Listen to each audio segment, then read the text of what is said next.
Buenos días, vamos a seguir con la ficha de Borelo. Nosotros habíamos dado hasta la concepción de regla de derecho como último de los tres conceptos centrales de Kelsen. Después seguía, por supuesto saltamos a Herbert Hart, porque es muy sencillo, no hay mucha complejidad. Y vamos a saltar directamente al triple orden de problemas que se producen con la norma jurídica. Como triple orden tenemos el problema de la validez o invalidez, el problema de la eficacia o ineficacia y el problema de la justicia o injusticia. Es decir, que esto se supone de que una norma puede llegar a ser válida, pero puede ser ineficaz e injusta, puede llegar a ser válida, puede ser eficaz y puede ser injusta, y así sucesivamente la combinación que hay y que establece la ficha. ¿Qué comprendemos por validez? Por supuesto, debemos verificar si la norma jurídica fue dictada por la autoridad competente. Por supuesto, nos fijaremos en la Constitución Nacional, en el caso nuestro, para saber si esa autoridad que la dictó tiene la potestad para hacerlo, por eso deviene de la norma superior. Después nos fijaremos si esa norma no fue derogada por otra norma posterior, porque muchas veces sobre una norma sobre un tema puede ser indirectamente derogada. Derogada significa sacada del ámbito de la aplicación, es decir, que no se va a aplicar más y se va a reemplazar por una nueva norma que habla sobre el mismo tema y la misma controversia que trata de resolver. Y por último, la compatibilidad de dicha norma con el resto del ordenamiento jurídico. Que esto, ustedes fíjense que esta validez, cuando yo llego hasta acá, hasta la derogación de una norma posterior, va a ser un poco la validez que va a establecer el positivismo ideológico. Y el positivismo metodológico va a contemplar la validez desde los tres puntos de vista, introduciendo también la compatibilidad con el resto del ordenamiento jurídico, y como habíamos hablado, va a verificar que la norma no esté en contraposición con la Constitución Nacional, que a su vez en la Constitución Nacional, como habíamos dicho en el positivismo metodológico, contempla o positiviza o escrituraliza esas normas o esos valores morales, ¿tá? Acuérdense que el positivismo ideológico no hace ninguna valoración más que fijarse que la autoridad haya tenido la competencia para dictar la norma y aplica la norma, mientras el positivismo metodológico, sí, aparte de esa verificación de validez, hace la verificación de la validez con el resto del ordenamiento jurídico, es decir, que hace una valoración de la norma con la norma superior, en este caso la Constitución Nacional. Esto como para que tengan ustedes una revisión también de eso. Por supuesto que después la eficacia es si la norma es cumplida por las personas a las que están dirigidas, porque puede ser, por ejemplo, de que la norma, si bien no es cumplida sobre la gente a la que se le fue dictada, tuvo eficacia porque las personas que bien no estaba dirigida, pero la cumplieron con el fin. Por ejemplo, yo dicto una norma de recaudación impositiva y se la dicto que la paguen los empresarios. Pero los empresarios, ¿qué es lo que van a hacer? Van a transferir el costo de pagar ese nuevo impuesto al precio de la mercadería y en último caso lo van a terminar de pagar los consumidores y no los empresarios. Si bien la norma en ese caso no sería eficaz desde el punto de vista de la persona que verdaderamente paga el impuesto, es eficaz en el sentido de que le provee de nuevos recursos al Tesoro Nacional, es decir, que el Estado recauda más impuestos o más dinero por esos impuestos. Y por último, que es la más compleja, es la justicia. ¿Por qué es la cuestión o el orden de problema más complejo? Porque la justicia depende de qué yo entienda por justicia.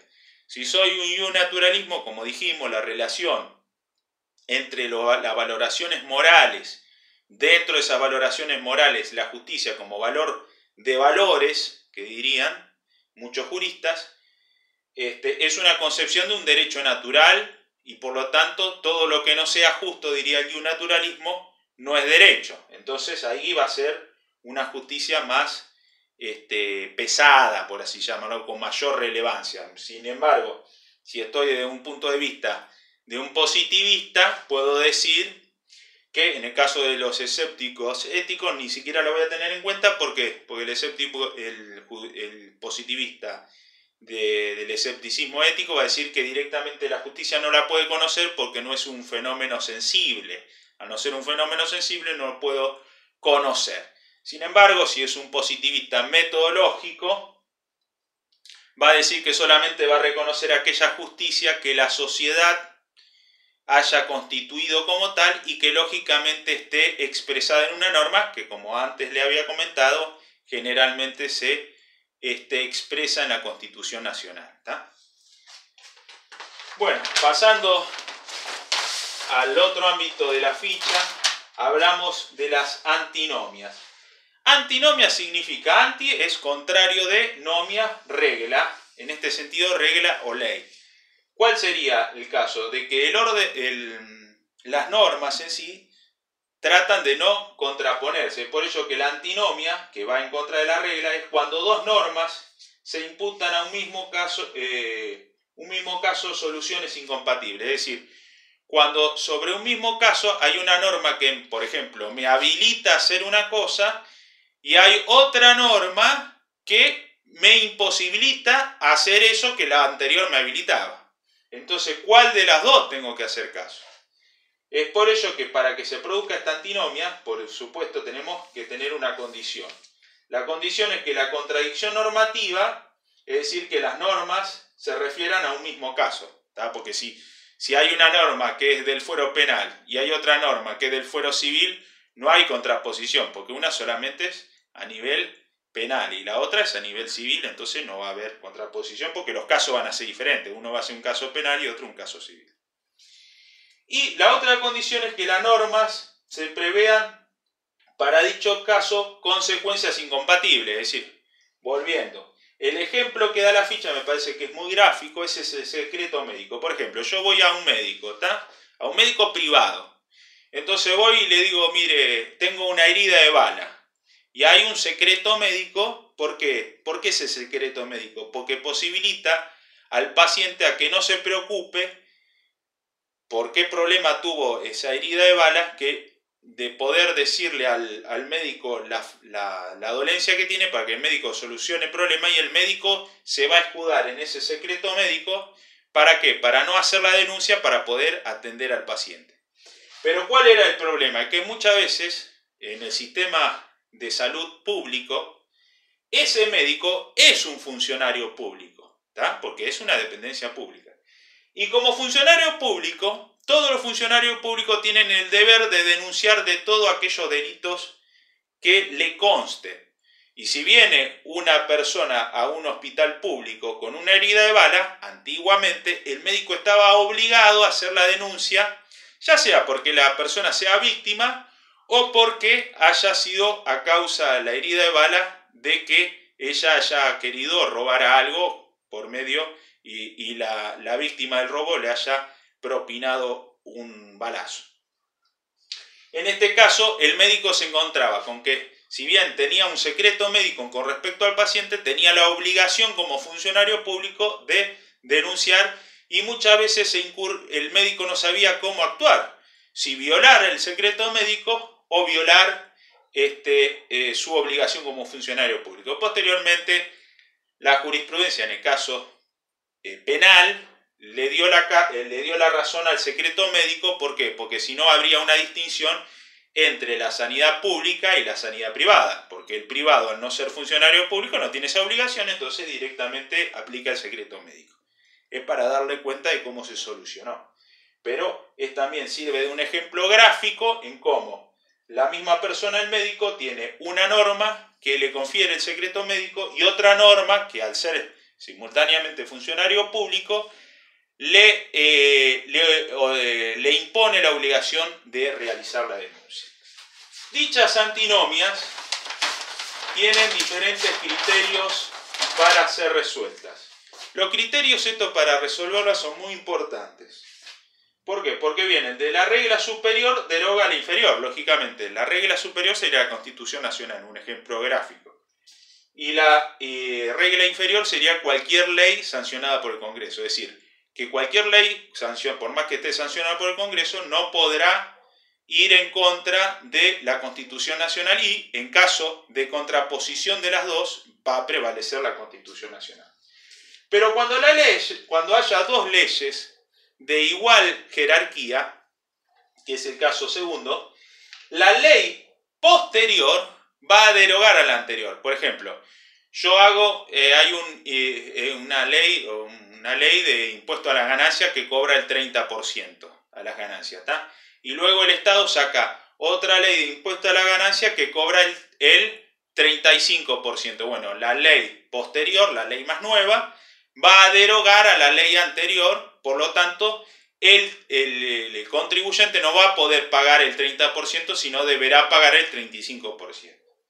Y por último tenemos que la ley especial deroga a la general. Por ejemplo, el caso gráfico es cuando uno va por la ruta y en la ruta nacional cruza un pueblo, ¿tá?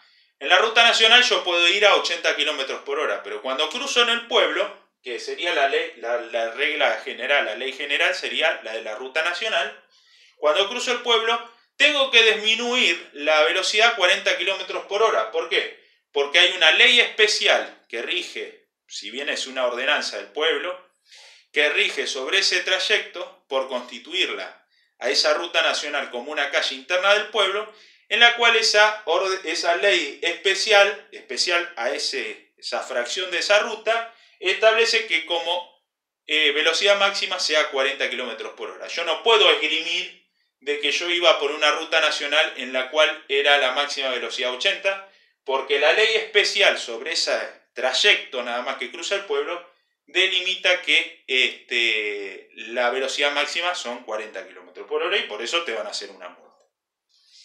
Pero ¿qué es lo que hay que tener en cuenta también con respecto a estas tres leyes?